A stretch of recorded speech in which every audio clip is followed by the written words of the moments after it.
Akasimere. Hayi mindiri nani. Chideka mtambuka double tembi chana. Passa.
Sekuru tashadzi musasatati.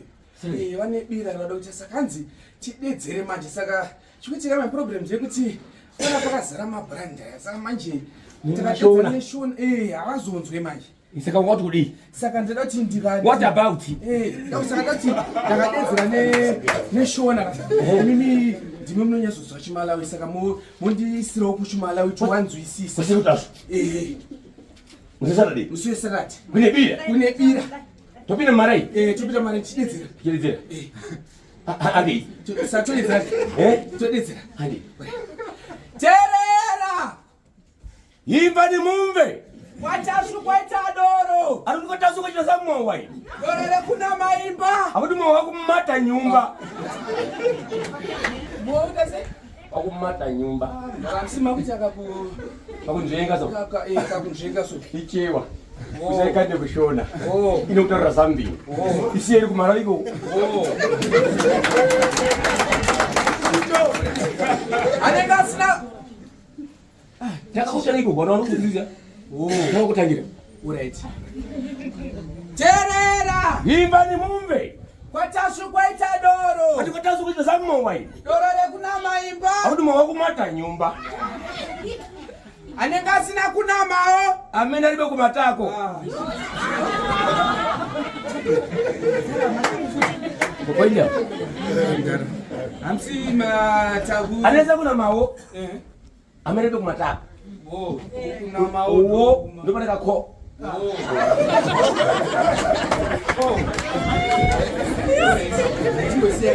Amwe doro. Sawa mamoa. Aufa. Amwe roda. Watu brenda leo. Watu wanachewa. I'm all right. Yeah, I'm right. Ungomvesa sasa? Dimene mwezi? Nga Paul. Kana ugunzo. Kapfupi unaona ngono zao. Hapana maruta sika goni. Yo, Vuza sikutashu na gogo. unazokete ne kapfupi. I'm very intelligent. Unataka kuvuta kana chirungu wewe pasa kutranslate kusakushona. Chama ndaka zira sikutashu. Kana wewe kapfupi ne kama etika hapo kwanza wewe. Ukona mwana jikole kula. Akatiza. I'm telling you.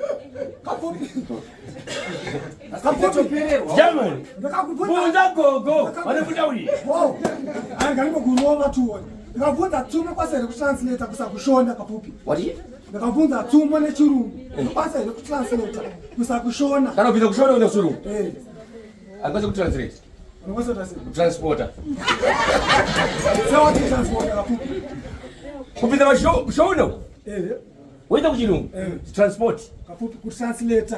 Cha ukapatikana ku mtauni myangu. Kunzanzi ulimkombe. Ulimkombe. Inamtaula kuti tunase kutasha. Bano rapa zomandiro kwati. Ende shamwe waroi. Ulimkombe nomashoko yayo nawo mashoko mna kombe ulimkombe. Nemashoko yayo. Awuna ku transporta mashoko.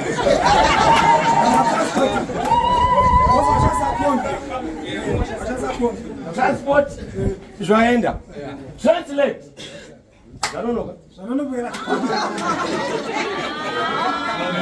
Baleta. Ahora queremos kuroa 2 3. Kapfupi. Mwana washe muranda kumwe. Isakuchuru. Ishe ndogo. Endo kubuza ka. Jarwe ni okumalawe okubisha ndisha. Uno ndisha uku, ndisha uku. Ayo. Kapfupi ishimo imwe checha haino chinji. In English. In English kapfupi. What is it? Mwana washe muranda kumwe. A son of a king is a slave somewhere. How far? How far? How far? Chakanaka mkaka urungwe munyu. Come again. Chakanaka mkaka urungwe munyu. Kwa ndanza na siku tasuka. Pindura nakatoterera. What? Chakanaka mkaka urungwe munyu. Something good is good, you can't dilute milk with salt. How far? How far? Kapfupi. Buzi kudya mfenje ufana nyina. What would he? Buzi kudya mfenje ufana nyina. A goat to eat a fig tree is similar. Kasimila katika hapa. Kaufana nyina. How far? Kapfupi kure kagawa kuna mutsupu. A distance of a jackal, there is no fruit. How far? Gura guru peta musko kuti wadike vakutye.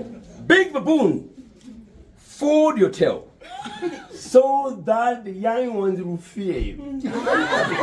Great. Because zvikoni mimba ibvine kusuru. Ya, apa ningwa roho manje apa. Ndio ndio kapfupi kuti izvo. A difficult is a difficult. A pregnant cannot remove the baby.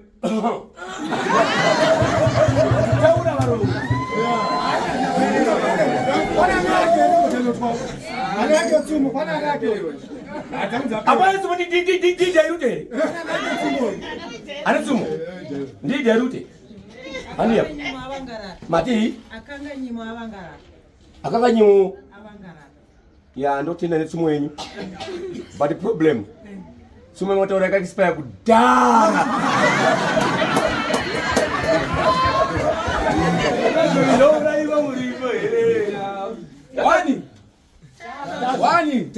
Wani.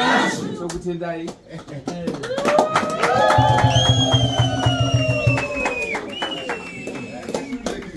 Hapana nalo. Sabra Sekuru majesi. Na kwa kutenda jana.